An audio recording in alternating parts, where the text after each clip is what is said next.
बहुत बहुत स्वागत और अभिनंदन आप सभी का द डिबेट में। मैं ब्रजेश मिश्रा हूं।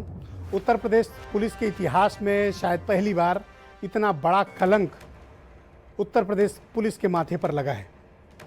मेरे पीछे जो आप तस्वीर देख रहे हैं वो मणिलाल पाटीदार हैं। ये उत्तर प्रदेश के आईपीएस ऑफिसर हैं, डायरेक्ट बैच के आईपीएस ऑफिसर हैं, युवा हैं।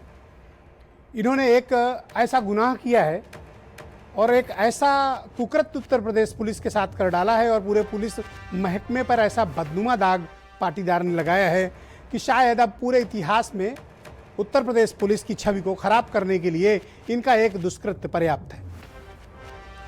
आप कल्पना करिए कि अब तक रंगदारी और वसूली अपराधी वसूलते थे, डाकू वसूलते थे, लुटेरे वसूलते थे। क्या हो कि अगर डीएम और एसपी मिलकर किसी जिले में रंगदारी करें, वसूली करें, धमकाएं और जो पैसे ना दे उसको वो गोली मरवा दें। ऐसी आप सिर्फ कल्पना कर सकते हैं, लेकिन ये साहब उत्तर प्रदेश है। यहाँ आप कल्पनाओं का साक्षात्कार कर सकते हैं, कल्पनाओं को आप सीधे यहाँ जमीन पर उतरते देख सकते हैं। तो यहाँ कुछ भी हो सकता है, आप कुछ भी यहाँ उत्तर प्रदेश से एक्सपेक्ट कर सकते हैं। तो इन जनाब ने ये एसपी महोबा के पद पर पोस्ट थे। महोबा में एक गिट्टी व्यापारी जिनकी 70-80 गाड़ियाँ चलती थीं और एक्सप्रेसवे, पूर्वांचल एक्सप्रेसवे के लिए वो गिट्टियां सप्लाई करने का काम करते थे। व्यापारी का नाम था इंद्रकांत त्रिपाठी। त्रिपाठी जी का ट्रांसपोर्ट का बिजनेस था, गिट्टियां लाते थे महोबा से और पूर्वांचल एक्सप्रेस पे जहां जरूरत पड़ती थी वहां पहुंचाते थे। एसपी साहब, और ऐसा आरोप है कि वहां के कलेक्टर भी 6-6 लाख रुपया पर मंथ उगाही चाह रहे थे, रंगदारी चाहते थे। जब रंगदारी नहीं दी त्रिपाठी ने, कुछ दिन तक तो देते रहे, लेकिन एसपी अपना रेट बढ़ाते चले गए। रेट इतना बढ़ता चला गया कि वो एक पोजीशन ऐसी आई कि वो बियरेबल नहीं थी। तो एसपी ने इंद्रकांत त्रिपाठी को बुलाकर धमकाया और कहा तुम्हारी हत्या हो जाएगी, अगर तुमने पैसे नहीं दिए तो मारे जाओगे।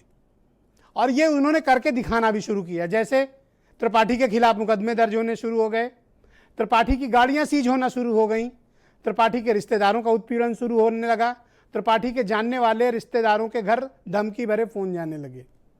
तो त्रिपाठी जी जब बहुत आजिज आ गए तो उन्होंने एक वीडियो अपना बनाया और वो वीडियो वायरल किया और उसमें मुख्यमंत्री योगी आदित्यनाथ से पूरी बात बताई कि साहब मुझे इस तरह से एसपी महोबा प्रताड़ित कर रहे हैं, मेरी हत्या करा सकते हैं और जब मैंने पैसे नहीं दिए तो ये घटनाएं मेरे साथ वो करा चुके हैं।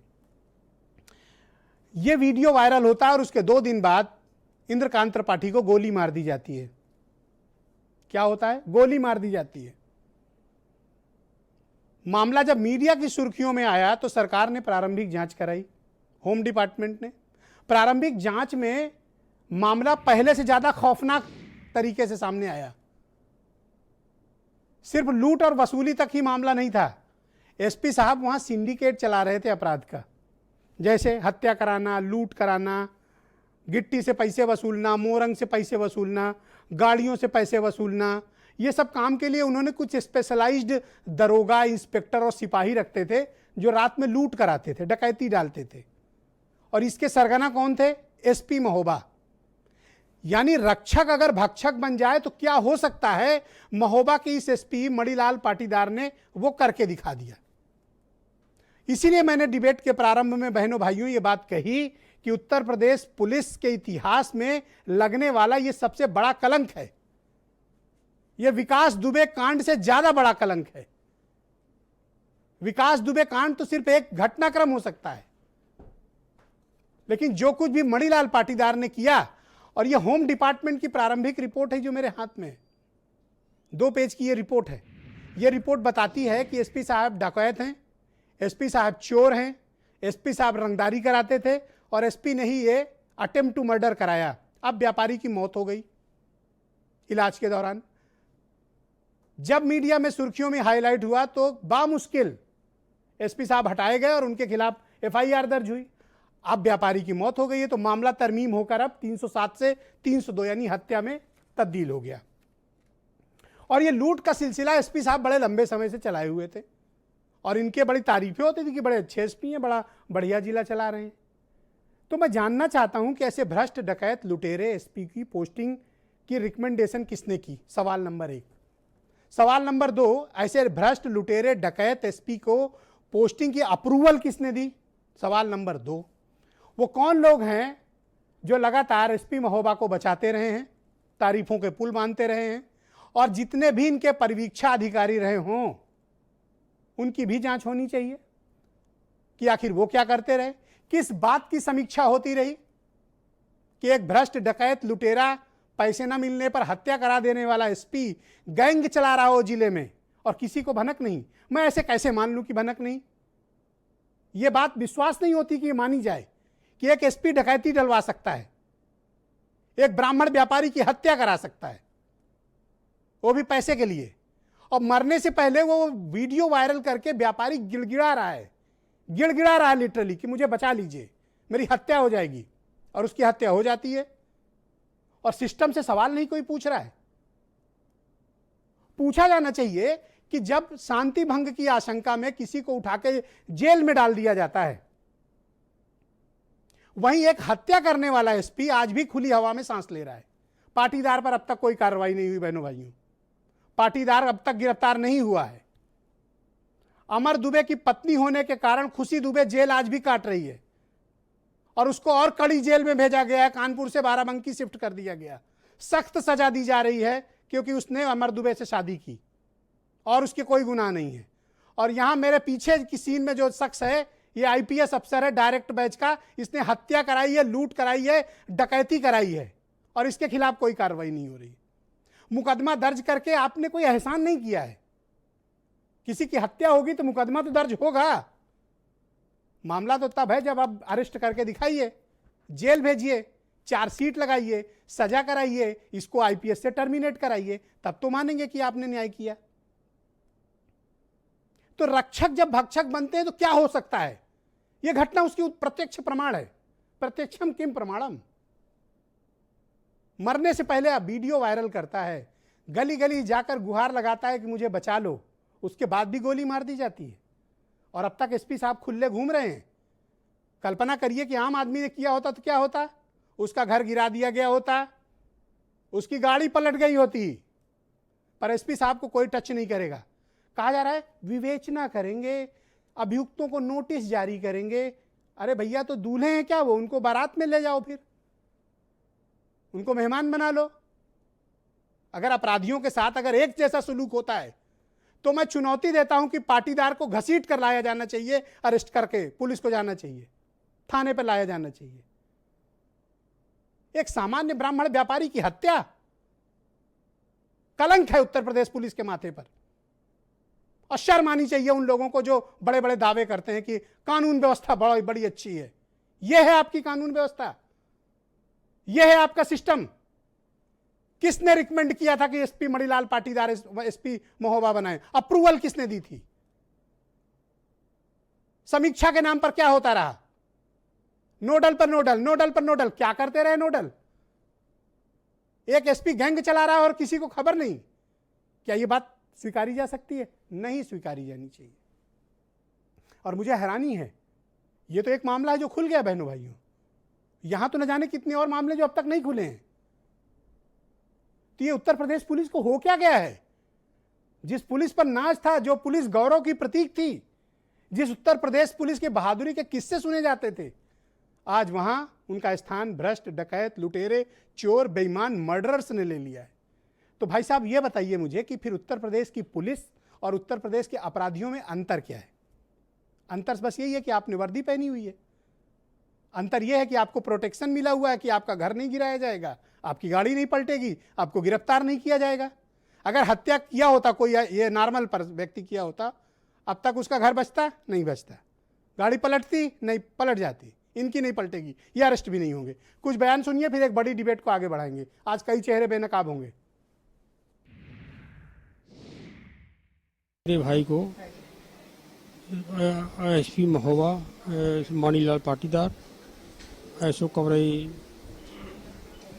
और सुरेश सोनी, ब्रह्मदत्त व कुछ अज्ञात पुलिस वालों ने मिल करके साजिश रच करके गोली मार दी थी। जो मूल्यवान नामजद हैं उनकी तत्काल गिरफ्तारी कराई है, वरना वो साक्ष्य के साथ छेड़छाड़ करेंगे और जो गवाह होंगे उनको उनके जीवन को खिलवाड़ करेंगे और हमारी भी हत्या हो सकती है। तो स्पष्ट हो गया है कि सरकार, पुलिस अधिकारी लगातार गठजोड़ करके उत्तर प्रदेश की जनता को लूटने का, उनका उत्पीड़न करने का, उनको परेशान करने का, और आज ये हालात हो गई कि एक व्यापारी आज हम लोगों के बीच में नहीं रहा, जिसकी निर्मम हत्या भी हो गई। इस मामले को जानने के बाद आपको यह लगेगा कि जब रक्षक ही भक्षक बन जाए तो फिर सुरक्षा कैसे होगी इंसान की। महोबा में इंद्रकांत त्रिपाठी नाम के एक व्यापारी, जिनसे हर महीने उनकी बातचीत में आपको सुनाऊंगा, डीएम और एसपी 5-5 लाख रुपए रंगदारी वसूलते थे। कौन? डीएम और एसपी। डीएम और एसपी रंगदारी वसूलते थे। अब तक आपने अपराधियों के द्वारा रंगदारी वसूलने की घटना सुनी होगी, लेकिन वारे उत्तर प्रदेश में योगी का राज, यहां पर डीएम और एसपी रंगदारी वसूल रहा है। आज की डिबेट को बहनों भाइयों आगे बढ़ाते हैं। संजीव मिश्रा बीजेपी से हैं, उमाशंकर पांडे कांग्रेस से हैं, जूही सिंह समाजवादी पार्टी, सीबी पांडे साहब रिटायर्ड जज हैं और AK जैन साहब फॉर्मर डीजीपी हैं उत्तर प्रदेश पुलिस के, और दीपक बाजपेयी आम आदमी पार्टी के प्रवक्ता, और वीरेंद्र सिंह जी हमारे स्टेट हेड। बहुत स्वागत, बहुत बहुत धन्यवाद आप सभी का हमारे साथ इस कार्यक्रम में शिरकत करने के लिए। संजीव मिश्रा जी, कार्यक्रम की शुरुआत आपसे मैं करना चाहता हूँ जी। ये हो क्या गया है आपकी सरकार में? आप तो कह रहे थे ना गुंडा राज ना भ्रष्टाचार, इस नारे पे आए थे। अब तो एसपी रंगदारी वसूल रहा है, डकैती करा रहा है, हत्या करा रहा है, और ये बात मैं नहीं कह रहा हूँ, ये जांच रिपोर्ट कह रही है। FIR दर्ज है, अब तक वो एसपी अरेस्ट नहीं हुआ। अगर नॉर्मल आदमी मर्डर करके बैठा होता तो घर पे आराम से बैठ पाता। क्यों नहीं कार्रवाई कर रहे हैं आप? बचा क्यों रहे हैं? नहीं, प्रथम दृष्टया जैसे ही खबर आई तो सबसे पहले एसपी को सस्पेंड किया गया। अब इतनी तेज भी कोई और सरकार ने काम नहीं किया, मैं तो ये कहूँगा। एहसान एहसान नहीं, कोई एहसान नहीं है। आप कहेंगे, मैं कतई नहीं मानने के लिए तैयार, कोई एहसान नहीं है। ये माननीय योगी जी की अपनी जो उनकी स्वच्छ छवि है उसका ये प्रमाण है। संज्ञान में आया, तत्काल कार्रवाई हुई, तत्काल उनको वो किया गया। क्या किया गया? बर्खास्त किया गया। बर्खास्त?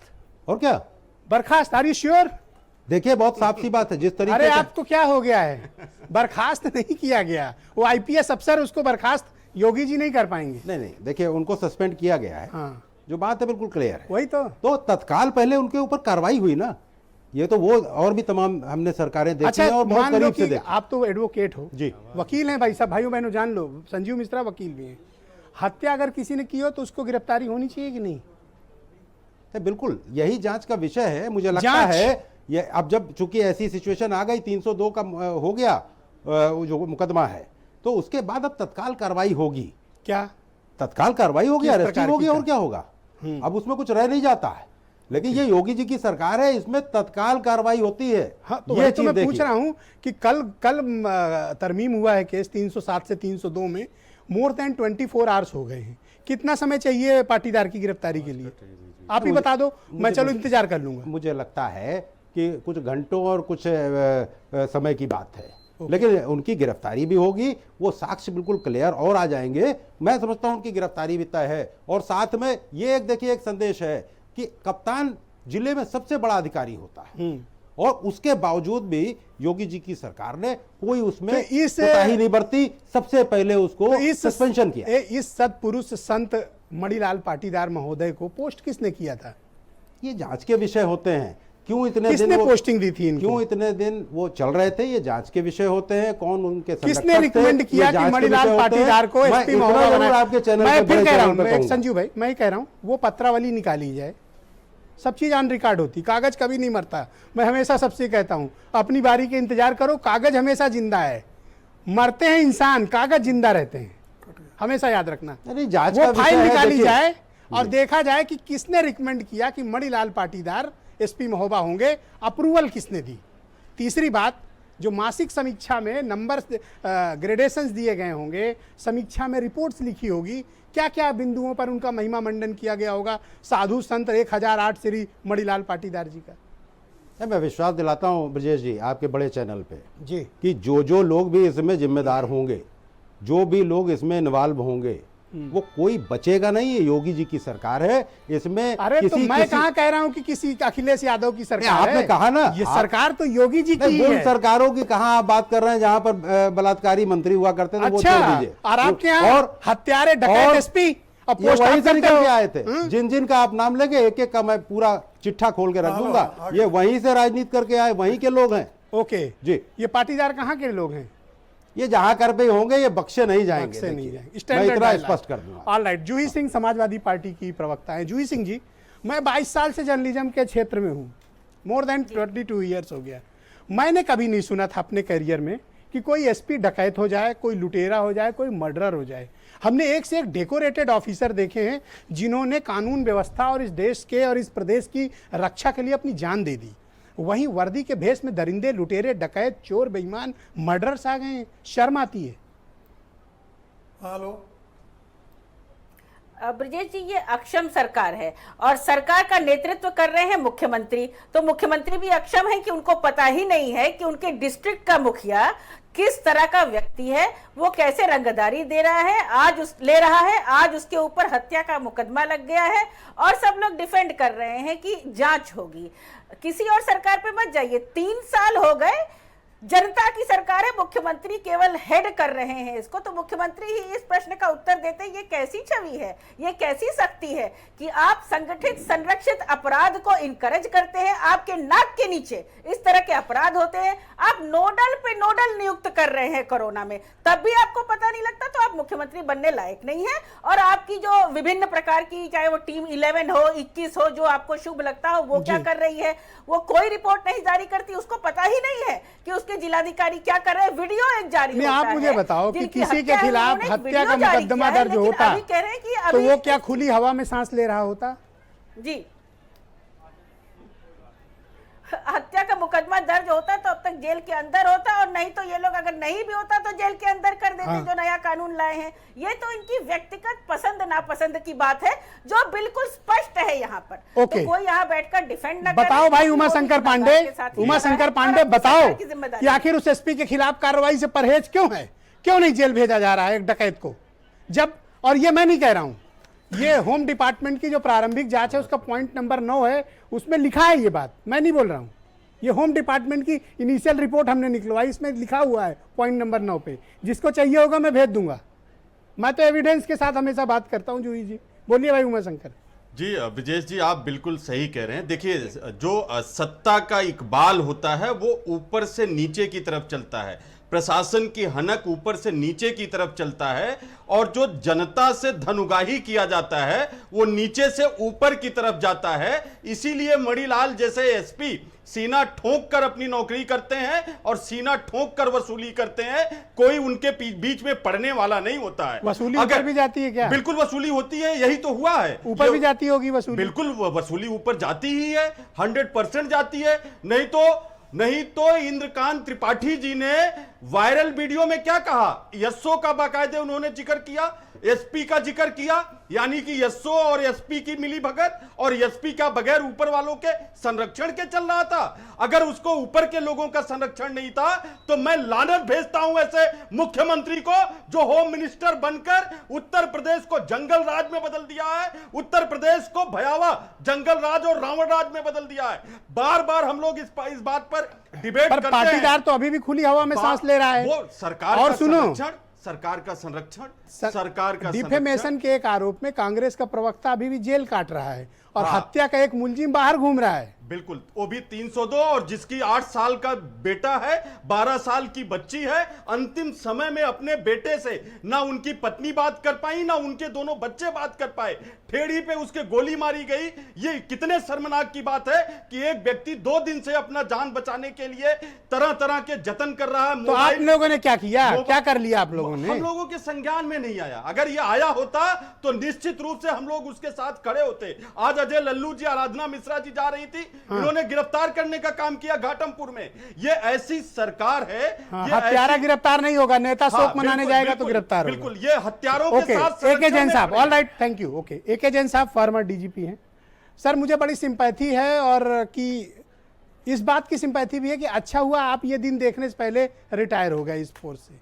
Are really ashamed. जो कुछ भी हो रहा है और जिस तरह की घटनाक्रम और इनिशियल्स रिपोर्ट हैं, ये चौंकाती हैं, परेशान करती हैं, डराती हैं और पुलिस के बदले हुए व्यवहार और आचरण की तरफ इंगित करती हैं, जो समाज के लिए ठीक नहीं है।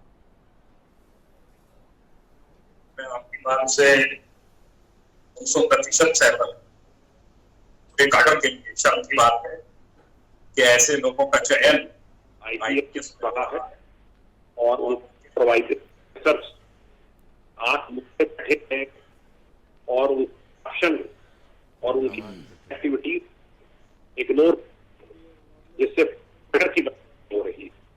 ठीक है, की एविडेंस मिलने में, मर्डर के एक्यूज्ड की अरेस्ट होने में सकता है कुछ जी, करप्शन एक्ट में तत्काल जेल के रहते हुए चाहिए कि वो तो कौन जो मेन जो है जिसकी बीमारी का कैंसर है उसमें कई चीजें होंगी, पर पेंशन और गिरफ्तारी रोक क्यों नहीं करके डाला जा, इससे बड़ा मजबूत होगा जो कि सब दुनिया को जी कार्रवाई चाहिए। और मुझे पूरा विश्वास है कि अधिकारीगण जो भी सुपरविजन कर रहे हैं वो इसको लाइट नहीं लेंगे। इससे शासन प्रशासन सबकी बदनामी होती है। दूसरा, जो जिलाधिकारी के संबंध में रिपोर्ट आई है कि जिलाधिकारी भी 5 लाख रुपए महीना लेते थे, उनको भी निलंबित करके वहां से तत्काल हटाया जाना चाहिए। कोई ईमानदार अधिकारी वहां पे जिलाधिकारी के रूप में पोस्ट किया जाना चाहिए। मैं तो ये बात कहीं सर, ये जो रिपोर्ट है होम डिपार्टमेंट की इनिशियल रिपोर्ट है, वो बड़ी चिंता व्यक्त करती है। उसमें इस बात के प्रमाण मौजूद हैं कि 37 बार 37 टाइम्स टेलीफोनिक कन्वर्सेशंस हैं और एक जब पैसा नहीं दे रहा था त्रिपाठी तो इसको एसपी ऑफिस बुलाया गया, इसके फ़ोन जमा कराए गए और फिर एसपी से इसको मिलवाया गया। पूरा एक संगठित गिरोह की तरह काम हो रहा था और जब उसने पैसे नहीं दिए तो उसकी गाड़ियां सीज होना शुरू हुई, उसके खिलाफ मुकदमे दर्ज होना शुरू हुए, उसके घरों पर गुंडों की और पुलिस वालों की कॉल जाने लगी। ये इनिशियल फाइंडिंग्स हैं सर। शर्मनाक है। बिल्कुल ठीक कह रहे हैं आप। और ऐसे अधिकारी को बर्खास्त करके वापस गुजरात भेज देना चाहिए जहां से ये आया। अगर ये डकैत दोबारा बहाल हो गया और गलती से कहीं पैसे लेकर कोई जिला पा गया तो ये फिर यही लूटपाट करेगा जैसे अभिषेक दीक्षित ने कही। अभिषेक दीक्षित जो है वो तमिलनाडु में उनके यहाँ छापे पड़े थे और उनके घर से गोल्ड और चांदी बरामद हुई और वो एसएसपी इलाहाबाद बनने में कामयाब हो गए। ऐसे अधिकारी को सर, ये जो दूसरे राज्यों से और दूसरे कैडरों से आकर आजकल लूटपाट की एक नई परंपरा इस सरकार में शुरू हुई है, ये जानते हैं क्या, ये जिनको आइडिया ही नहीं है उत्तर प्रदेश के बारे में, जिलों के बारे में, वो तो एक फिक्स्ड टाइम के लिए आए हैं, लूटपाट करेंगे, डाका डालेंगे, समेटेंगे, चल देंगे। और ये ऐसा नहीं कि सिर्फ आईपीएस हैं, आईएएस भी बहुत से आए हैं। नहीं, वो इसी सरकार में नहीं है, पिछली सरकारों में भी है, इसमें ज्यादा आए हैं। आप कहेंगे तो मैं उनके नाम गिना दूंगा, आपको भी पता है। तो आईपीएस में आए थे बाहर के काडर से जी, और यहाँ से पैसा समेट के चले गए। इन सबसे बहुत बदनामी होती है, पब्लिक का विश्वास सरकार के ऊपर से। तो आप इस बात से सहमत हैं कि मणिलाल पाटीदार को फौरन गिरफ्तार कर लिया जाना चाहिए? बिल्कुल किया जाना चाहिए और इनको अंदर जेल के अंदर रखते हुए तफ्तीश होनी चाहिए मर्डर की, सबूत तो मिल ही जाए। हाँ, अदरवाइज ये आदमी तो एविडेंस खत्म करा देगा। डीएम तो अभी भी वहां पोस्ट है, डीएम पर एक्शन तक नहीं हुआ। बिल्कुल होना चाहिए, होना चाहिए। ऑलराइट सर, मेरे साथ दीपक बाजपेयी है, आम आदमी पार्टी के प्रवक्ता। भाई दीपक जी, उत्तर प्रदेश के इतिहास में यह पहली घटना है कि एक एसपी संगठित गिरोह बनाकर अपने ही जिले में डकैती, लूट, अपराध कराता है और जो पैसा नहीं देते उनकी हत्या करा देता है। ब्रजेश जी, जितना हम इसको देख रहे हैं ये उससे ज्यादा गंभीर मसला है। आप ये ध्यान दीजिए कि ये व्यक्ति कोई अपना गिरोह नहीं चला रहा था, वहां 2 डीएसपी ट्रांसफर हुए, वहां एसएचओ का नाम एफआईआर में है। ये पूरा पुलिस महकमा अपराधियों के एक संगठित गिरोह की तरह वहां पे काम कर रहा है। डिस्ट्रिक्ट मजिस्ट्रेट इस गिरोह का हिस्सा है। वो भी एसपी के बराबर 5-5 लाख रुपए की वसूली कर रहा है। आप कहते हैं कि भाई अगर हम ये अनुमान लगाएं कि इसको शासन को कुछ नहीं पता है, चलिए इसको एक तरफ रख दीजिए, आप एक तरफ रख दीजिए 37 रिकॉर्डिंग्स, और वहां पर नितेश पांडे नाम के एक और व्यापारी ने शिकायत की, वो भी एफआईआर इस मणिलाल के खिलाफ, आईपीएस के खिलाफ दर्ज है, इसको आप एक किनारे रख दीजिए। चलते हैं देवेंद्र मिश्रा के केस में, वहां एक सीओ 60 बदमाशों के साथ जाकर जमीन पे कब्जा कराता है, 3 बार के पूर्व विधायक जन नेता की हत्या करता है, और शासन उसको कारपेट के नीचे ढकेल देता, कहता है उनकी तो हार्ट अटैक से मृत्यु हुई। वो भी ऑर्गेनाइज स्कैम वो एक सिंडिकेट चला रहा है, और अपराधियों को गिरोह का मुखिया हुआ पुलिस अफसर। क्या कार्रवाई हुई? तीसरी घटना की तरफ चलते हैं, विकास यादव का केस हुआ, वहां पर अनंत देव एसएसपी का नाम विकास दुबे कि वो इस गिरोह का हिस्सा है। देवेंद्र मिश्रा जो शहीद हुए, नहीं, अनंत देव एसएसपी, आपको याद होगा देवेंद्र मिश्रा जी जो शहीद हुए, उन्होंने उस एसएसपी से बात की कि विकास मिश्रा एसएचओ मिले हुए हैं, आपने कैसे इसको यहां से केस से गिरफ्तारी से बाहर कर दिया है। वो अनंत देव के ऊपर आरोप लगे कि वो विकास दुबे से मिला है। क्या कार्रवाई हुई? आप इन 3 घटनाओं को देखेंगे तो आपको लगेगा कि उत्तर प्रदेश की सरकार पूरी प्रदेश की पुलिस को संगठित गिरोह के तौर पर इस्तेमाल करके जाति विद्वेष के लिए हत्याएं और वसूली कर रही है, डकैतियां करवा रही है, मर्डर करवा रही है। यह एक चरण है। दूसरा, कोरोना घोटाले में आपने देखा कि 65 जिलों के डीएम और अधिकारी मिलकर एक लूट कर रहे हैं, लाशों की दलाली। आपने एक बात कही, एक मिनट दीपक जी, आपने एक महत्वपूर्ण मुद्दा उठाया। आपने कहा जातीय विद्वेष। What do you mean by जातीय विद्वेष? अरे आप देखिए, नीतीश पांडे नाम के व्यापारी ने शिकायत की है, वो एक ब्राह्मण से आता है, समुदाय से।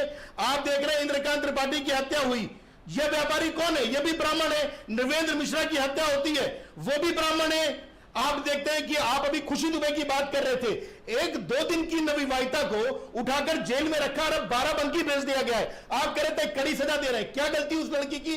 2 दिन की नवविवाहिता। प्रभात मिश्रा को जानवरों की तरह पुलिस खींच के लाती है, एक भी मुकदमा नहीं, 12वीं का स्टूडेंट खुलेआम गोली मार देती है, कोई कुछ पूछने वाला नहीं है। यह क्या है? यह मुख्यमंत्री का व्यक्तिगत जातीय विद्वेष और प्रतिशोध है।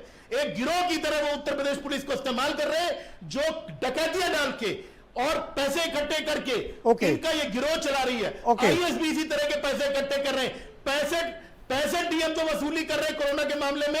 आप बताइए किस पे मुकदमा हुआ? महोबा के डीएम के खिलाफ क्या कार्रवाई हुई? और अगर ये कहते हैं कि मुख्यमंत्री शामिल नहीं है, तो उत्तर प्रदेश में संवैधानिक ढांचा ध्वस्त हो गया है, कोई सरकार नहीं है। और इस देश के आप सबकी बात हो गई। मैं सीबी पांडे साहब को आमंत्रित करता हूं। मैं आप सबकी बात सुनने के बाद, पांडे जी जज रह चुके हैं और बड़े विद्वान, आज अब रिटायर होने के बाद अब वकालत भी कर रहे हैं, बड़े ही सुलझे व्यक्ति हैं। तो मैंने इनको भी बुलाया था क्योंकि इन्होंने जीवन में बहुत इस तरह की घटनाएं देखी होंगी, फैसले दिए होंगे। तो ये कितना आश्चर्य में, भाई पांडे जी, ये जो कुछ भी महोबा के एसपी ने किया, मैं तो 22 साल में सर देखा नहीं। आपने अगर देखा हो तो अपने अनुभव से बताएं कि ये वाकई में समाज के लिए कितने बड़े खतरे और खौफ का संकेत है। ये क्या हो रहा है सिस्टम को? समाज के लिए तो जो हो रहा है, समाज के लिए में तो पहले से भी डर व्याप्त है। लेकिन सबसे बड़े हास्यास्पद बात है कि प्रशासन का तो अब कोई इकबाल ही नहीं रह जाएगा इसके बाद। प्रशासन है क्या, इस पर अब सवाल उठने लगेंगे। क्या इस पुलिस प्रशासन नाम की कोई चीज़ उत्तर प्रदेश में अब रह गई है कि नहीं रह गई है? क्योंकि प्रशासन तो जब ही मारने वाला है, जैसे आपने शुरू में ही कहा कि रब रक्षक ही भक्षक हो गया है, तो अब प्रशासन का यकीन कैसे हो सकता है किसी आदमी पर, इस प्रशासन के, खास करके पुलिस प्रशासन। अब 1-2 बात मैं आपको बताना चाहूँगा कि अगर एसएसपी है, वो एसपी या एसएसपी जो भी हो वहाँ के जी, उनकी नियुक्ति कम से कम 2 अधिकारियों की नियुक्ति, एसपी और डीएम की नियुक्ति सीधे चीफ मिनिस्टर करते हैं। और एसपी के सब ऊपर कम से कम 4 ऐसे अधिकारी हैं जो उनको सुपरवाइज करते हैं, उनके देख रेख करते हैं। पहला डीआईजी, डीआईजी के ऊपर आईजी और आईजी के ऊपर एडिशनल डीजीपी। आप ये बताइए, आईजी और आईजी के ऊपर एडिशनल, ये तो 4 लॉ एंड ऑर्डर, ये चारों देखते हैं। अब ये बड़े आश्चर्य की बात है कि उस एसपी के ऊपर 4 अधिकारी ऐसे थे जो कि उससे ऊपर ही ऊपर थे। एडिशनल डीजीपी रह के भी अधिकारी उसके उनका देख रेख करते हैं, वो क्षेत्र के जो भी एडिशनल डीजीपी होंगे। तो क्या इन लोगों को पता नहीं था कि उस अधिकारी कैसे काम कर रहा है? अगर इन लोगों को पता नहीं था तो इसका मतलब तो ये और भी आगे बढ़ की बात हो रही कि ये पूरा पुलिस प्रशासन तंत्र बिल्कुल निरर्थक हो चुका है, बेकार हो चुका है। और अगर ये पता था तो क्यों उसको ऐसी अनुमति दी गई, ऐसा करने का उसको साहस कैसे हुआ क्यों कर रहा है? इसका ये मतलब है कि उससे ऊपर भी जाइए, अगर इससे मतलब एडिशनल डीजीपी तक जान रहा है कि ये लूट खसोट हो रहा है और इस तरह से हत्याएं हो रही हैं, तो इसका मतलब शासन के तंत्र में चीफ मिनिस्टर तक बात जाती है कि चीफ मिनिस्टर को भी मालूम होगा कि ठीक है ऐसा वो कर रहा है। दूसरा जो सबसे बड़ा सवाल उठा रहा है, जो बार बार हो रहा है कि वो एक ब्राह्मण अधिकारी था, वो ठेकेदार था, क्या इन पुलिस वालों को कहीं ऐसा सिग्नल तो नहीं था कि ब्राह्मण के लोगों को जरा इनको ठीक कर दो, इन लोगों को जरा हैसियत में ला दो?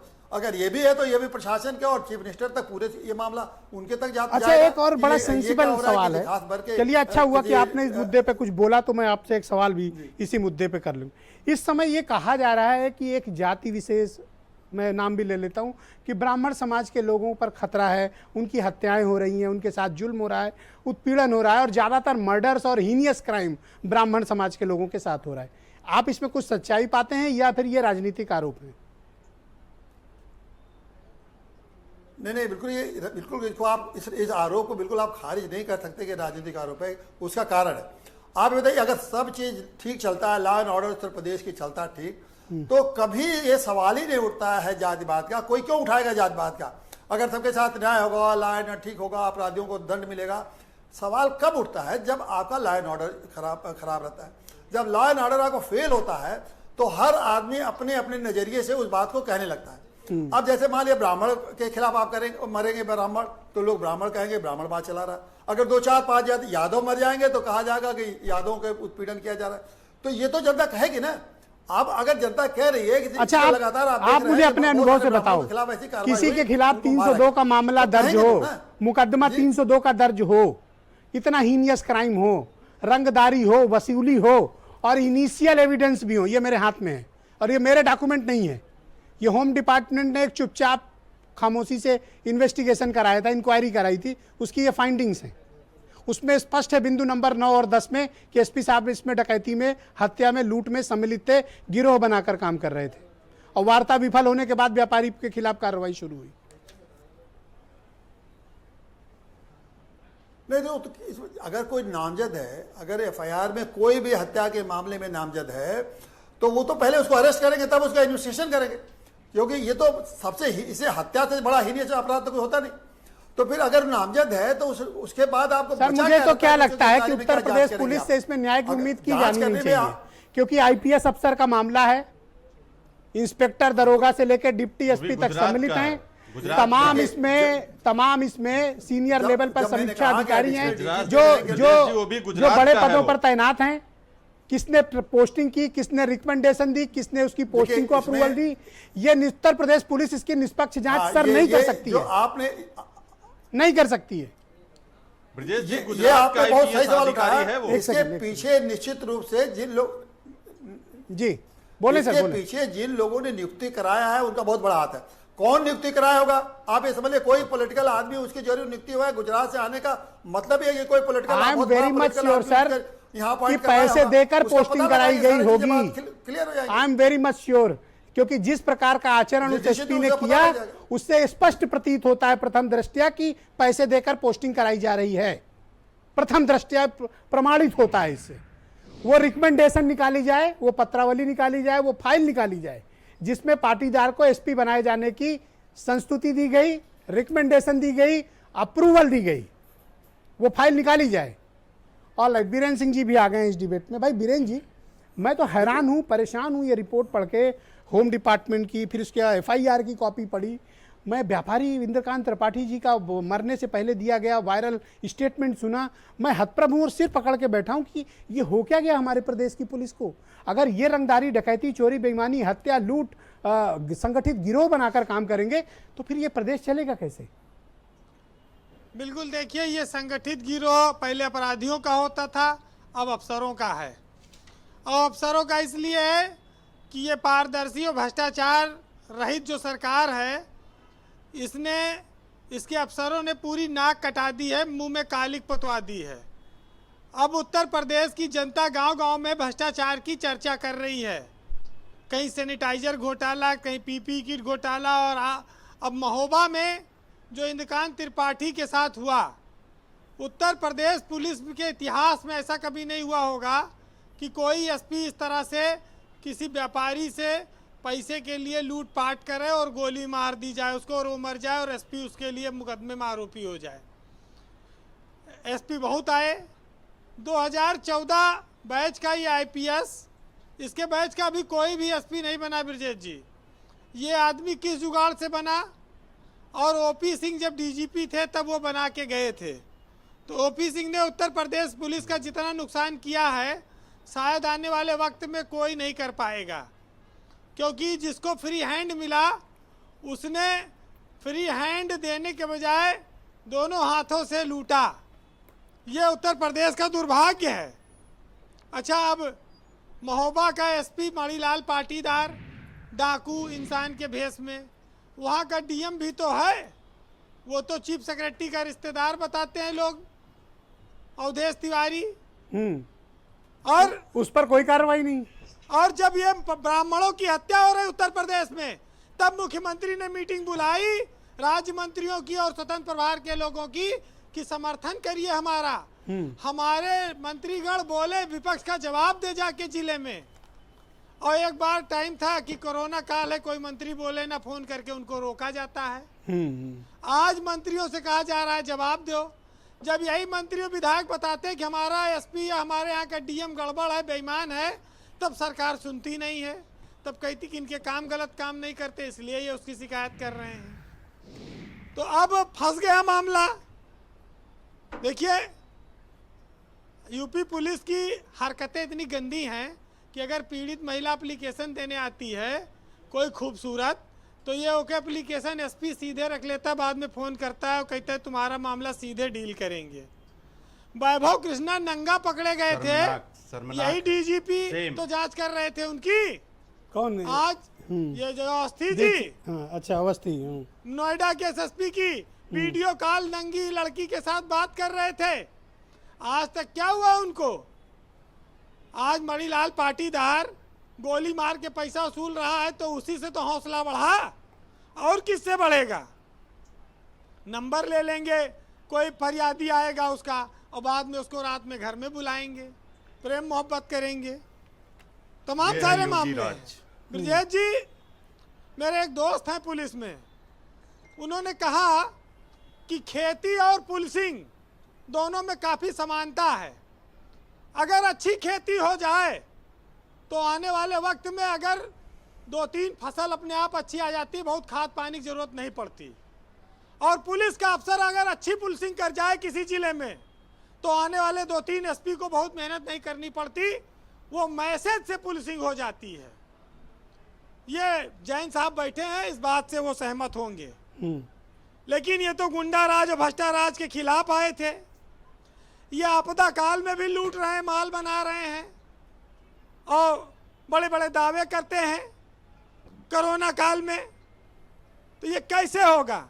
महोबा के व्यापारी इंद्रकांत त्रिपाठी के बयान को मृत्यु पूर्व का बयान माना जाना चाहिए, क्योंकि वीडियो बना के उन्होंने कहा है जितने लोगों पे FIR है, चाहे वो एसपी हो चाहे डीएम हो, उनके खिलाफ उनको कार्रवाई करनी, गिरफ्तार करना अभी चाहिए, दूसरा कोई अपराधी होता वीरेंद्र जी, तो उसका घर भी गिर जाता और उम्मीद है गाड़ी भी पलट जाती। पर इससे मणिलाल पाटीदार को ना तो अरेस्ट कोई कर रहा है, घर गिराने और गाड़ी पलटने की तो बात भूल ही जाइए आप।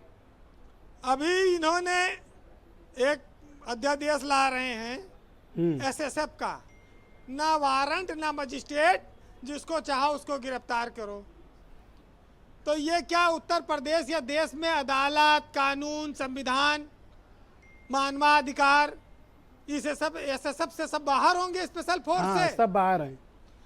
तो ये जो हाफ इनकाउंटर, क्वार्टर इनकाउंटर पेचकस, और ये जो पेचकस मारते हैं, इनकी फिर ये फोर्स क्या करेगी?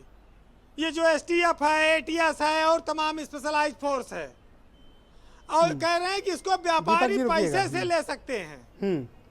अब पुलिस गनर की तरह होगी, रेवड़ी की तरह हो गया एसएसएफ की, जो पैसा जमा करे ले जाए, अपन जांच कराए, अपना जिसको चाहे पिटवाए।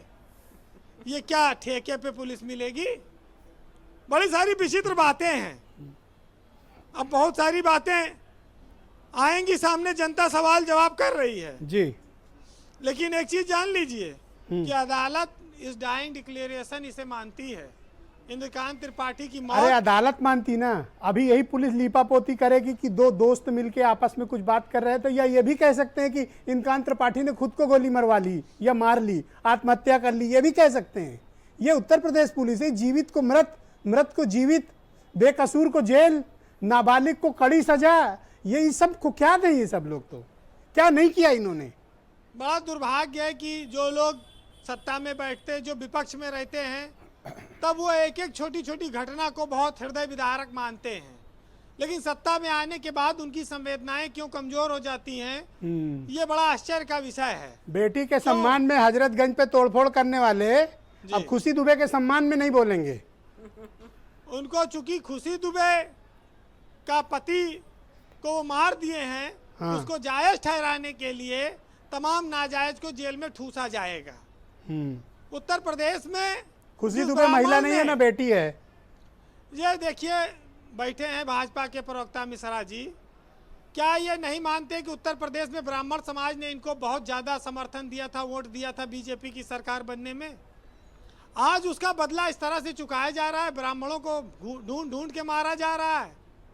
कहीं साधु, कहीं पुजारी, कहीं महंत, कहीं पूर्व विधायक, कहीं तमाम सारे, कहीं व्यापारी। एक तो रोज- पंडित व्यापार ही कितना करता है बेचारा, और वह किया तो ये लो। अब जब उत्तर प्रदेश ये तो में संजीव करोड़ों मिश्रा से में लोग लोगों का पूछेंगे ही धंधा ना। बंद है, तो ये वोट भी लेंगे, इनको भी तो गोली घर भी जाना देंगे। है। नहीं नहीं एक सेकंड वीरेंद्र जी, पूरा आप ही के पास आऊंगा। देखिए तसल्ली। इनका जो ये टीका चंदन पोंदी पत्थरा है, ये सब बेकार है, क्योंकि इनके जहन में हर समय भ्रष्टाचार है।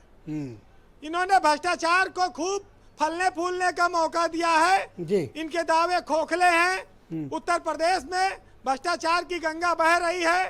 डीएमएसपी सैनिटाइजर से लेके क्राइम से लेके खूब लूट कर रहे हैं। तो ये सब आत्मनिर्भर हो गए क्या? हाँ, माल बना लिया बहुत। जी कंक्लूड चलिए करिए। 4 लाइन कहूंगा, आनंद लीजिए। आनंद ही लेना पड़ेगा, और कोई रास्ता है नहीं।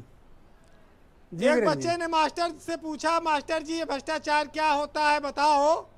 तो मास्टर ने कहा बेटा पहले 100 रुपया दो फिर बताऊंगा। तो जब वहीं से शुरुआत हो जा रही है तो कहाँ उम्मीद करेंगे आप? भ्रष्टाचारी के युग में मुश्किल हुआ जीना, और लूट खसोट कर पी जाते हैं गरीबों की मेहनत का खून पसीना। और कोई लेता प्यार से, कोई दुर्व्यवहार से, मुश्किल है इनसे बच के रहना, इनके भ्रष्टाचार से।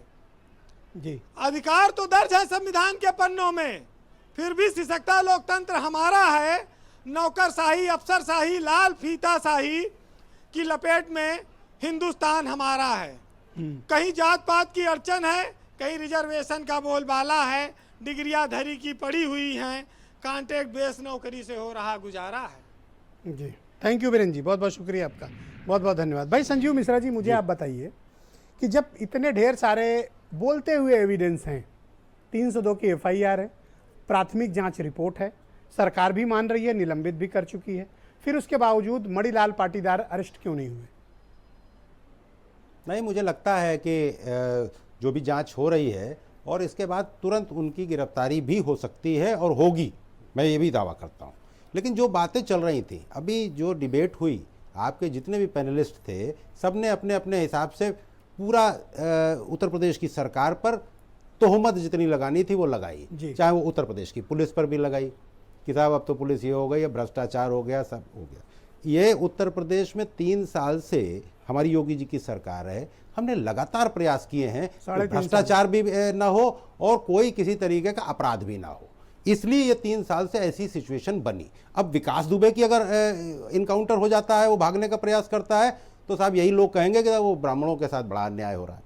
तो मुख्तार अंसारी, सुन लीजिए नहीं, मेरी बात आ जाना, 2 मिनट का मैं और समय ले लूं। ब्राह्मणों के साथ कोई अन्याय 2 मिनट का समय ले लूं, मैं खुद ही ब्राह्मण हूं, मैं खुद जानता हूं। हाँ, वही तो कह रहे, कि समाज उत्तर में जाना प्रदेश भी तो है आपको। सबका साथ और सबका विकास का जो नारा हमारा भारतीय जनता पार्टी का है वो बुलंद है, हम सबके लिए काम कर रहे हैं। लेकिन मेरी पूरी बात हो जाने दीजिएगा, ज्यादा बेहतर रहेगा। बाकी लोगों को खूब आरोप लगाने दीजिए, क्योंकि जनता से इनकी कोई कनेक्टिविटी नहीं है। मुख्तार अंसारी की अगर बिल्डिंग गिरती है तो इनको दिक्कत होती है कि साहब मुसलमानों के साथ अन्याय हो रहा है। तो ये इनको कहने मेरे ख्याल से दीजिए, पैनल में किसी ने आरोपी अब नहीं लगाया। ये आप नहीं, जबरदस्ती मैं तो- आरोप अपने ऊपर लेना चाहते मैं हो, तो इसलिए पर इनमें से कोई लगाने को तैयार नहीं है वो आरोप। किया है। मैं आपकी डिबेट लगातार देखता हूं। किसी ने नहीं कहा। नहीं, ये किया है। आपकी बताओ, नाम डिबेटों में- बताओ। मैं आपकी उसकी डिबेटों सुनो, में लगातार मैं ये कड़े हुआ। शब्दों में निंदा आपकी करूंगा। डिबेटों में मैं लगातार निंदा ये करूंगा हुआ अगर है। कोई ऐसा जब बोलेगा। मुख्तार अंसारी की मैं पुरानी- निंदा करूंगा संजीव मिश्रा। मुख्तार अंसारी की पुरानी जो बिल्डिंगें हैं, जब वो गिर रही थी, गिराओ गिराओ और तो गिराओ। आप नहीं, बात ये नहीं है। हम जो सब चलेंगे गिरवाने। अवैध निर्माण होगा तो वो गिराया जाएगा। अरे वैध भी और- गिराओ ना। और ऐसा नहीं है, इसमें खाली मुख्तार अंसारी हो या अतीक हो, ये तो जितने लोग भी करेंगे उनके खिलाफ ये सुप्रीम कोर्ट का निर्णय है। गिराओ। मेरे कहने का ये मतलब है, आप उसको ब्राह्मणवाद क्यों ले जाते हैं? आप कोई मुद्दा ही नहीं है विपक्ष के पास। विपक्ष मुद्दा ढूंढ रहा। आम आदमी पार्टी के संजय सिंह आ रहे हैं, उनके पास सारी चीजें हैं। अरे कोई कम से कम ऐसा भी रखते हैं कि सुझाव देते कि साहब इसमें ये कर लिया जाए, हम दिल्ली में ऐसा कर रहे हैं। लेकिन यहाँ आप क्या कर रहे हैं? लाशों पे राजनीति कर रहे आपने तो हैं। आप 13 लाशों पे राजनीति कर संजय रहे सिंह पे हैं। ठोक दी। अगर कोई किसी की मृत्यु हो गई हार्ट अटैक से, तो आप उसके घर जाकर के ये लाशों पे राजनीति करना बंद करिए। उत्तर प्रदेश के विकास में जिस तरीके से उत्तर प्रदेश की और सरकार वो कह लगी रहे हैं है, कि आप संस्थान में सहयोग दलाली न करना करिए, बंद कर दीजिए। तो कम से कम इस आम तरीके आदमी का पार्टी कहती है कि जनता आप में भ्रम संस्थान मत में दलाली फैलाइए। बंद कर दीजिए। जनता जो जान रही है कि योगी जी के नेतृत्व में जिस तरीके की सरकार चल रही है, ओके। इससे बेहतर सरकार नहीं चल सकती। ऑलराइट, जूही सिंह जी, आप मुझे बताइए कि पहली चीज तो ये कि एसपी की गिरफ्तारी क्यों नहीं हो रही है। दूसरा एक ये स्पेशल पुलिस बल बना रहे हैं जिसको ऐसे अधिकार हैं कि उसको किसी वारंट की जरूरत नहीं है, उसको किसी तरह के अदालत की जरूरत नहीं है, वो स्वयंभू है। और उस पुलिस को आप किराए पे भी प्राइवेट वाले भी ले सकते हैं। कमाल है, मतलब कुछ भी होकर कुछ भी सीआई ऐसा कुछ भी कर सकते हैं आप। क्योंकि इनका कोई कंट्रोल नहीं है अपने इनका कोई कंट्रोल नहीं है अपने एडमिनिस्ट्रेशन पे, तो इस तरह के ये सुरक्षा दल बनाएंगे और अपनी सत्ता का बेजा इस्तेमाल करेंगे। आप विपक्ष को किसी के घर जाने से कैसे रोक सकते हैं? किस कानून के तहत आप किसी भी विपक्षी नेता को, किसी की भी मृत्यु, मर्डर, हत्या होता है तो आपकी पुलिस क्यों रोकती है? आपकी पुलिस का वीडियो है जो कि मैं मानती हूं कि आपके नेतृत्व में पुलिस काम कर रही है, मुख्यमंत्री के नेतृत्व में काम कर रही है। कैसे पुलिस कह सकती है कि आप 3-4 दिन बाद जाइए? कोई विपक्षी नेता आपकी इच्छा के बिना नहीं निकल सकता है। और तथ्य, फैक्ट ये बताते हैं कि ब्राह्मणों की हत्याएं हो रही हैं। ये तथ्य है, ये फैक्ट है, इससे आप हट नहीं सकते। अब संजीव मिश्रा चाहते हैं कि इंद्रकांत त्रिपाठी मरा है तो मैं त्रिपाठी ना बोलूं, निर्वेंद्र मिश्रा मरे हैं तो मैं निर्वेंद्र कहूं, सिर्फ प्रभात मिश्रा की हत्या हुई है तो मैं सिर्फ प्रभात बोलूं, खुशी दुबे अगर जेल गई है तो मैं सिर्फ खुशी बोलूं, दुबे ना बोलूं। नहीं, कानपुर वाले मामले में तो मैं केवल सब मामलों में बोल रहा हूं ना, मैं तो सब बता रहा हूं। दुबे बोलिए, अगर विकास वैद्य दुबे ने जितनी ब्राह्मणों की हत्या सुन तो की लो, और ऐसे ये गुस्सा उनके क्यों कर रहे हो? सहयोगी थे। अरे पंडित जी लोग सुन रहे हैं, बहुत गुस्सा करेंगे आप पे, सुनो तो। नहीं, पंडित जी जानते हैं, एक पंडित जी सेकंड लोग सुनो, खूब सुन हमारी तो लो, बातचीत पहले होती बात है। तो सुनो। ये 4 द्विवेदी परिवार मार दिया गया इलाहाबाद, प्रयागराज में। थोड़ी सी जिम्मेदारी से अपनी सरकार को डिफेंड करना चाहिए। आपकी सरकार जिम्मेदार है जो हत्याएं हो रही हैं उत्तर प्रदेश में। आपकी सरकार जिम्मेदार है कि ब्राह्मणों की हत्याएं हो रही हैं। आपकी सरकार उमाशंकर पांडे, आप लोग ओके, राजनीति थैंक करो, you, thank you, thank you, ब्राह्मण और थैंक यू, मुसलमानों ओके, पे राजनीति बंद ऑलराइट, करिए। कोई लाशों आर्गुमेंट पे नहीं, राजनीति नो बंद लड़ना करिए झगड़ना, भाई। नो लाशों पे राजनीति नो बंद लड़ाई, करिए। नो लड़ाई, नो लड़ाई। फिर वही वाली बात आपने कही, ओके, ये चुप रहिए, अपने घर में क्या करिए भाई। ओके ओके, शांति उमाशंकर से पांडे, करिए, दोनों लोग क्या शांत करिए? करिए। अरे भाई एक सेकंड रुक जाओ ना। अरे क्या हो गया? अपन हम क्यों अंदर कर देंगे? ये आपके घर वाले और आपका लड़ाई होगी, शिष्टाचार से उसमें डिबेट, आप कहिए। लेकिन और किसी से मत शिष्टाचार, कहिए। शिष्टाचार, चुप रहिए, मत अरे कहिए। शिष्टाचार, चुप रहिए, मत मैडम, कहिए। मैडम, मैडम, मैडम, चुप रहिए, मत कहा करिए। घर में ओके, मत थैंक कहा यू, करिए। दोनों क्या क्या बात? बोलेगा तो आप उसको अंदर कर ओके, उमाशंकर कोई पांडे, अंदर नहीं कर रहा। यहाँ ओके, उमाशंकर केवल पांडे, अपराधियों का ओके, जो है उस उमाशंकर पर पांडे। अंकुश भाई लगाया एक बात जाए। मुझे बताओ, ये चाहते हैं कि ब्राह्मणों की अगर हत्या हो तो मैं ये त्रिपाठी, दुबे, मिश्रा ये ना बोलूं। आप सहमत हो मैं ना बोलूं? अगर आप लोग को ऑब्जेक्शन है तो मैं नाम जाति नहीं लेता हूं, किसी की नहीं बताता हूं। नहीं ब्रजेश जी, बिल्कुल नाम लिया जाना चाहिए। और इससे संजीव मिश्रा जी या भाजपा को दिक्कत इसलिए हो रही है क्योंकि योगी जी की मानसिकता पूरे प्रदेश के सामने लगातार उजागर हो रही है। वरना ब्राह्मणों के हथियार गिनने की का आदेश सरकार द्वारा दिया जाना, ये क्या साबित करता है? ये अपने आप में क्या साबित करता कितने है? हथियार हैं पंडित जी लोगों के पास? हाँ, और किसी का नहीं, केवल ब्राह्मणों का हथियार। आप जब काउंट कराने की बात करते हैं तो निश्चित रूप से आपकी मानसिकता अच्छा, बीमा उजागर- भी पंडितों का ही होगा? हाँ, सब कुछ वो साबित हो जाता है उनकी बीमा मानसिकता। किसका कराया जाता है? जिसकी जान का खतरा हो। हाँ बिल्कुल, सलाह भी देते हैं और कहते हैं ये भाई करा लो क्योंकि यहाँ सुरक्षा, आप सुरक्षित नहीं हो। पर और ये एसपी अरेस्ट क्यों नहीं हुआ, मेरा सवाल ये है। और क्यों ना सीबीआई की इंक्वायरी हो इस पे? देखिए सीबीआई इंक्वायरी से भी कुछ नहीं मिलेगा, मजिस्ट्रेटियल जांच होनी चाहिए, क्योंकि पाटीदार समाज से आने वाले गुजरात के मित्र हैं वो। और जब से मैं खुलासा कर रहा हूं ब्रजेश जी, जब से उत्तर प्रदेश में अमित शाह जी प्रभारी के रूप में आए थे और केंद्र में इनकी पहली बार सरकार बनी, तब से लेकर आज तक देख लीजिए किसी ना किसी मोदी जी के खास गुजराती का उत्तर प्रदेश पर कब्जा है। आपने, मैं नाम नहीं लूंगा, और आप समझ लीजिए एक बहुत बड़ा कॉकस बना तो हुआ क्या है। आप गिरफ्तारी की मांग करते हैं पार्टी? कोई काम नहीं, कांग्रेस तत्काल गिरफ्तारी होनी चाहिए। अरे आपको मैं अब नाम ले लूंगा, इलाहाबाद चला जाऊंगा ना संजीव मिश्रा जी, तो आपको अरे छोड़ो हाँ, वो इलाहाबाद में नहीं बात हो ये मत बताओ कि प्रयाग, अब थोड़ा प्रयाग कहना सीखो तो ज्यादा बेहतर रहेगा। और थैंक यू। ये कांग्रेस ही अपने समय में कांग्रेस यार, राहुल गांधी आ जाते हैं अमेठी से, उसकी चिंता करो। दोनों की आवाज बंद। ओके, देखो भैया लड़ो मत, मैं आवाज बंद कर दूंगा, क्योंकि कुछ दुर्घटनाएं डिबेट में हो चुकी हैं। मैं पहला प्रिकॉशन लेता हूं, कोई प्रॉब्लम हो जाए किसी को तो इल्जाम मेरे पे आएगा। आवाज बंद है उमाशंकर। ओके, जैन साहब, मैं आपसे सर समझना चाहता हूं, क्या आपको लगता है कि उत्तर प्रदेश की पुलिस इस घटना की निष्पक्ष विवेचना और गिरफ्तारी कर पाएगी, इस मामले को न्याय तक यानी लॉजिकल एंड तक पहुंचा पाएगी, या फिर हमें यह जांच किसी अन्य एजेंसी को सौंप देनी चाहिए, वो उत्तर प्रदेश की पुलिस की निष्पक्षता ईमानदारी के हक में होगा? देखिए, दोनों तरीके कारगर हो सकते हैं। अगर फौरी न्याय चाहिए, त्वरित न्याय चाहिए, गिरफ्तारियां चाहिए, तो यूपी पुलिस को इसमें पहल करनी चाहिए। इसमें किसी चीज का विलंब नहीं होना चाहिए। उनको एविडेंस कलेक्ट करके ऐसे डकैत आईपीएस अफसर के खिलाफ कठोरतम कार्रवाई अमल में लानी चाहिए। अगर ऐसे घटनाओं में भी वो कार्रवाई करने में झिझकते हैं और कार्रवाई के लिए सीबीआई को दिया जाता है केस, तो ये और भी बड़ा शर्मनाक पहलू होगा। जी, तो सर आपकी क्या रिकमेंडेशन है कि इस तरह के केसेस में अर्जेंटली क्या स्टेप्स लिए जाने चाहिए, ताकि कम से कम पुलिस की इज्जत तो बहाली हो, पुलिस का इकबाल तो बहाल हो? देखिए, मर्डर केसेस में प्रूव करने के लिए कि आपकी कॉम्प्लिसिटी है, मिली भगत है, उसमें समय लग सकता है, क्योंकि पहले मुख्य अभियुक्त की गिरफ्तारी होनी चाहिए। सिर्फ नामजद कर देने से आपको कोर्ट में एविडेंस पेश करनी पड़ेगी कि किस एविडेंस के आधार पर आपने इनको गिरफ्तार किया है जी, क्योंकि सिर्फ अभी इंद्रमणि त्रिपाठी का बयान है, तो आपको पूरे बयान इकट्ठे करने पड़ेंगे। जो संबंधित थानाध्यक्ष हैं, सिपाही हैं और हैं, ऑल डिटेल्स देखनी पड़ेगी। आप तो तमाम मामलों की इन्वेस्टिगेशन कर चुके हैं। मरने के पहले का उसका वायरल वीडियो जिसमें वो मुख्यमंत्री से गुहार लगा रहा है, वो एक लीगल एविडेंस है सर। आशु भदौरिया जिसका नाम आ रहा है, करेक्ट, उसकी गिरफ्तारी होनी चाहिए, उसकी कॉल डिटेल्स चेक होनी चाहिए, उसके गुर्गों की कॉल डिटेल्स चेक होनी चाहिए, किन किन पुलिस वालों के वो टच में था, वो सब अभियुक्त बनेंगे, उन सबको जेल भेजा जाना चाहिए। मैं एक बात ये और डिमांड करता हूँ, चित्रकूट, महोबा, इस टाइप के जितने जनपद हैं जो कि ये स्टोन के लिए, क्वायरिंग के लिए फेमस हैं, इनमें जो बहुत पुराने समय से कर्मचारी चले आ रहे हैं, इनके दूरस्थ स्थानों पर ट्रांसफर किए जाने चाहिए। सर एक सवाल और है जो डिबेट में आया, मैं चाहता हूं कि आप एक बेहतर व्यक्ति हैं और आप एक बेहतर जवाब दे सकते हैं। किसी एसपी की पोस्टिंग कैसे होती है, आप लोग क्या प्रोसेस करते हैं? देखिए, प्रस्ताव बनाते हैं डीजीपी और एडीजी कार्मिक वगैरह प्रस्ताव बनाते हैं, और डीजीपी या तो उसको डिस्कस कर लेते हैं प्रिंसिपल सेक्रेटरी होम से, या उनकी भी सहमति उसमें ले लेते हैं, और फिर मुख्यमंत्री जी के पास प्रस्ताव जाता है, और मुख्यमंत्री जी बैठ के प्रिंसिपल सेक्रेटरी होम डीजीपी के साथ या कभी सिर्फ डीजीपी के साथ बैठकर उसको फाइनल कर देते हैं।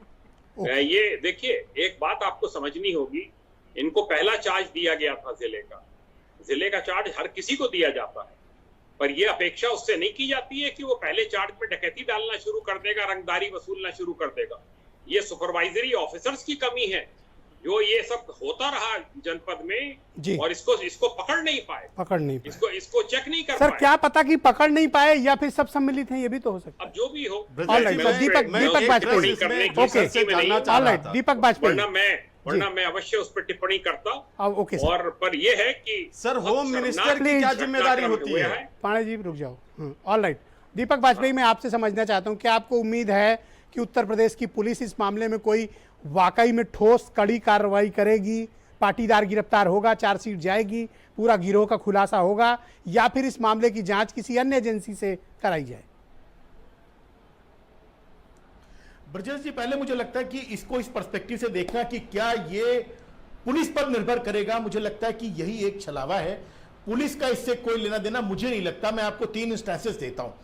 आपके महोबा में इस तरह की डकैती चल रही है और एक संगठित गिरोह चला रहा है एसपी, ये सामने आता है तो इसके बाद शासन की और मुख्यमंत्री की थिंकिंग क्या होनी चाहिए कि पुलिस के ऊपर निगरानी कैसे मजबूत हो। आपका सीईओ 60 बदमाशों के साथ जाकर और जमीन पे कब्जा करवाता है, वहां हत्या होती है एक पूर्व विधायक की, तो ऐसे में मुख्यमंत्री क्या कोशिश करेगा कि पुलिस के ऊपर निगरानी और उनका काबू बढ़ना चाहिए और देखना चाहिए कि पुलिस इस तरह निरंकुश ना हो। जब ये सामने आता है कि आपका एसएसपी विकास दुबे के साथ मिलकर अपराध करवा रहा है, आप किस तरह की इंक्वायरी या इन्वेस्टिगेशन चाहते हैं? अफसरों की आपको उम्मीद है कि यूपी पुलिस इंसाफ करेगी या फिर सीबीआई इन्वेस्टिगेशन होना चाहिए? नहीं ब्रजेश जी, लेकिन शासन तो यहाँ एसएसएफ बना रहा है, यानी वो चाहता है कि इससे भी ज्यादा भयानक पावर्स पुलिस को दी जाए।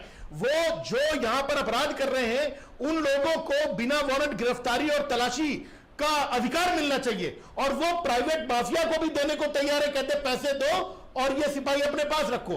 तो इसका मकसद साफ है कि इसके पीछे राज्य की जो सरकार है वो शामिल है, इसके पीछे भारतीय जनता पार्टी का पांडे साहब, आपको क्या लगता है कि इतने कॉम्प्लिकेटेड और हाई प्रोफाइल मामले की जांच दिल्ली में जो कर रहे हो, पांडे साहब, हाई प्रोफाइल मामला है, क्या उत्तर प्रदेश की पुलिस निष्पक्षता से जांच कर पाएगी? ब्रजेश जी देखिए, अगर ये गुजरात का मामला है और सीबीआई किसके अंडर में है, अगर आप सीबीआई से जांच कराते हैं तो वो तो होम मिनिस्टर के अंदर में है, और होम मिनिस्टर के अंदर में एफबीआई से तो कह नहीं सकता, और मामला Gujarat federal bureau investigation America से तो कह नहीं सकता। हम लोग के पास सबसे बड़ी एजेंसी सीबीआई है, उसी से कह सकते हैं कि भैया तुम ही देख लो। गवर्नर का ही है जी, बोले सर, पांडे जी बोले आप। ब्रजेश जी, दुष्यंत कुमार जी का शेर में कहना चाहता हूं, सीबीआई तो अमित शाह जी के अंडर में है ना, और ये जो एसपी है वो गुजरात से आए हुए हैं, तो अब अगर वहां गुजरात से आए हुए हैं तो अमित शाह जी इनको संरक्षण प्रदान करेंगे। तो मैं नहीं समझता कि अरे सर, कोई गुजरात से आए तो हमारी छाती पे गोली मारेगा सर, हमें लूट लेगा। ओके, दीपक वाजपेयी कोई शेर पढ़ना चाह रहे हैं? पुलिस को मैं कह रहा हूं, ओके दीपक पढ़ो, दीपक पढ़ो। इसको जांच करा के, ब्रजेश जी मैं क्रांतिकारी शेर दुष्यंत कुमार किसी बड़े निष्पक्ष अधिकारी ऐतिहासिक और क्रांतिकारी शेर पढ़ना चाहता हूं भारतीय जनता पार्टी के दोस्त के लिए कि तुम्हारे दिल्ली के लिए पढ़ रहे हो क्या? कोई जमीन नहीं, और कमाल यह है कि फिर भी तुम्हें यकीन नहीं। बहुत बहुत शुक्रिया, धन्यवाद, थैंक यू, बहुत बहुत दिल्ली शुक्रिया, पर फिट बैठ बहुत बहुत धन्यवाद, और आप सभी का बहुत बहुत शुक्रिया। बहनों भाइयों, एक एसपी संगठित गिरोह बनाकर उत्तर प्रदेश में एक जिले में लूटपाट कराता है, डकैती कराता है, मर्डर कराता है, हत्या करा देता है व्यापारी इंद्रकांत त्रिपाठी की। बामुश्किल एफआईआर दर्ज हुई, लेकिन ये एसपी जो मेरे ठीक पीछे वॉल में आपको दिख रहा है, ये अब तक गिरफ्तार नहीं हुआ है और पुलिस इसके खिलाफ अब तक कोई कार्रवाई नहीं कर रही है। ये मर्डर है, डाकू है, लुटेरा है, हत्या की है इसने, और ये मैं नहीं कह रहा हूँ, ये पुलिस की फाइंडिंग्स हैं और ये होम डिपार्टमेंट की इनिशियल इंक्वायरी की रिपोर्ट है, जिसके पॉइंट नंबर 9 और 10 में इसके कुकर्मों का ब्यौरा दर्ज है। बहुत बहुत शुक्रिया, धन्यवाद, थैंक यू, नमस्कार, शुभ रात्रि।